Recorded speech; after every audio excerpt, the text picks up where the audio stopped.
نکنڈی سے voice of Makran کے bureau chief سید جان بلوچ کی رپورٹ کے مطابق ڈی ایس پی آفس نکنڈی میں پرائز کنٹرول کمیٹی کا اہم اجلاس منعقد ہوا، جس کی صدارت اسسٹنٹ کمشنر تفتان نعیم قاسم شاہوانی نے کی۔ اجلاس میں D S P Sardar Akbar Jan Sanjrani, S H O Abdul Sattar Muhammad Hasni, انجمن تاجران کے عہدیداران اور مقامی دکانداروں نے شرکت کی۔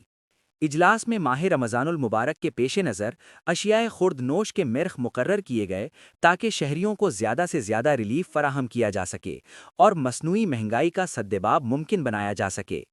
سرکاری نرخ نامہ رمضان المبارک 2026 میں مختلف اشیاء کی قیمتیں مقرر کی گئیں۔ اس موقع پر اسسٹنٹ کمشنر نعیم قاسم شاہوانی نے واضح کیا کہ رمضان المبارک میں گران فروشی، ذخیرہ اندوزی اور مقررہ نرخوں کی خلاف ورزی کسی صورت برداشت نہیں کی جائے گی۔ خلاف ورزی کے مرتکب افراد کے خلاف سخت قانونی کارروائی عمل میں لائی جائے گی۔ آج نوکنڈی میں پرائز کنٹرول کمیٹی کا میٹنگ کیا ہم نے، ڈی ایس پی صاحب بھی تھے، ایس ایچ او صاحب، باقی جتنے بھی تاجران تھے وہ آئے تھے۔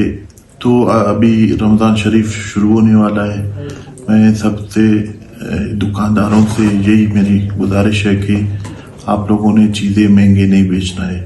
اگر آپ لوگ مہنگے بیچیں گے، جو پرائز کنٹرول لسٹ ہے اس سے بڑھ کے آپ لوگ اپنے ریٹ پہ بیچیں گے تو ان کے خلاف سخت سے سخت ایکشن ہوگا۔ ایس ایچ او صاحب، میں خود آؤں گا، ڈی ایس پی صاحب، ہم بازار میں وزٹ کریں گے، جو بھی مہنگے داموں چیزیں بیچے گا ہم اس کو گرفتار کریں گے اور اس کے خلاف قانونی کارروائی کریں گے۔ انتظامیہ نے عوام سے اپیل کی ہے کہ وہ گران فروشوں کی نشاندہی کریں تاکہ قیمتوں میں توازن برقرار رکھا جا سکے اور ناجائز منافع خوروں کا مؤثر احتساب ممکن بنایا جا سکے۔